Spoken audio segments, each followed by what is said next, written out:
Sawadee Krap, I'm JP Mestanza. Today is Friday, December 24th, Christmas Eve. Welcome to Phuket Extra, brought to you by pbcphuket.com.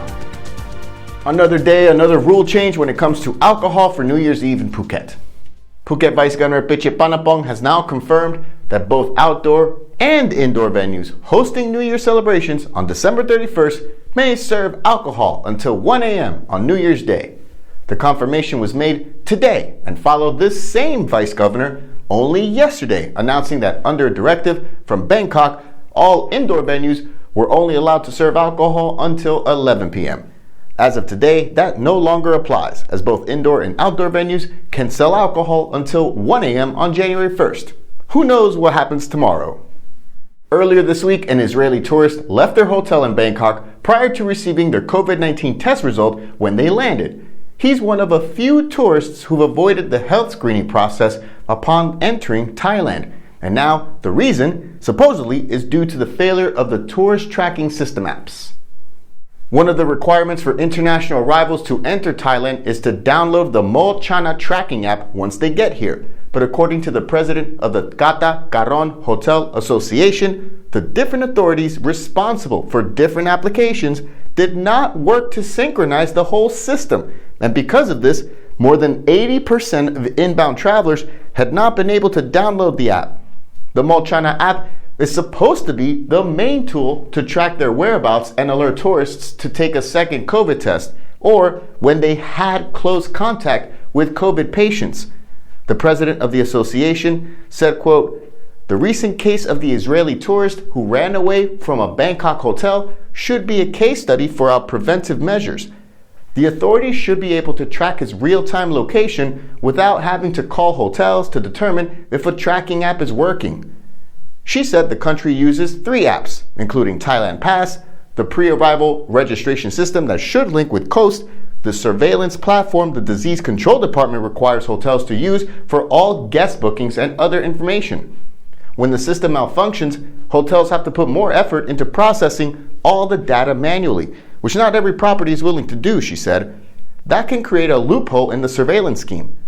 The whole thing came to light after a 29-year-old Israeli tourist who left their quarantine hotel in Bangkok and went to Koh Samui this week tested positive for COVID-19. A manhunt began, resulting in his surrendering to local police on that island. A subsequent test via RT-PCR method revealed the man was positive for the new COVID variant, Omicron, and authorities are now charging him with violating the disease control measures of the emergency decree, which carries a max penalty of 2 years in prison and or a fine of 40,000 baht. For more, visit thephukenews.com.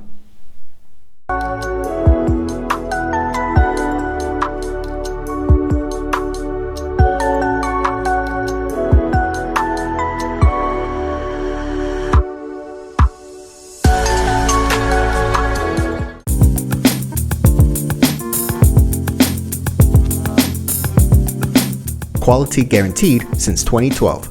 Call Emin Painting today.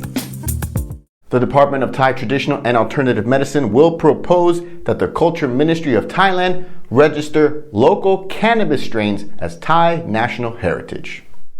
According to the Bangkok Post, the department's Deputy Director General said it has gathered over 30 local strains and recorded the DNA of each one to make a database of which strains are grown where. The department will use that data to make a proposal to the ministry that it recognize local cannabis strains in Thailand as a national heritage item, with the process expected to be completed by March.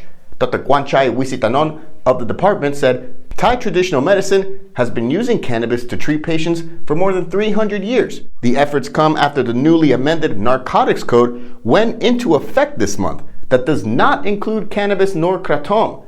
Marijuana was approved for medical use in Thailand back in 2019.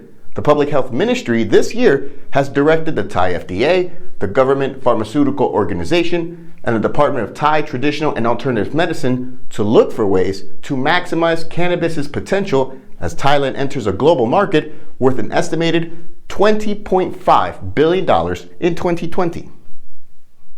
Phuket confirmed 32 new cases over the past 24 hours, including 1 tourist, as the new total number of cases for December rises to 1,412, for an average of 61 cases a day.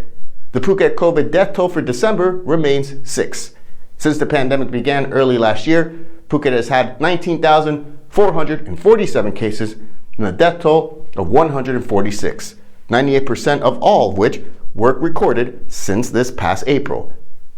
Meanwhile, Thailand has recorded 2,671 cases and 27 more fatalities over the last 24 hours, which raises the total for the nation since the pandemic began last year to 2.2 million cases and a death toll of 21,528. Thailand's COVID death rate is 0.97. Thank you so much for joining us on this Christmas Eve edition of Phuket Extra, brought to you by PVCPhuket.com. Join us again on Monday. Until then, Merry Christmas, Phuket. Phuket's rapid modernization has made it one of the world's premier holiday destinations. Investors can still buy quality condominiums for as low as $75,000, and luxury properties can go all the way up to $20 million. Condominiums in Phuket are a safe, secure bricks-and-mortar investment offering foreigners freehold ownership. Call or email Thai Residential, Phuket's #1 trusted real estate advisor, to find your perfect Phuket property.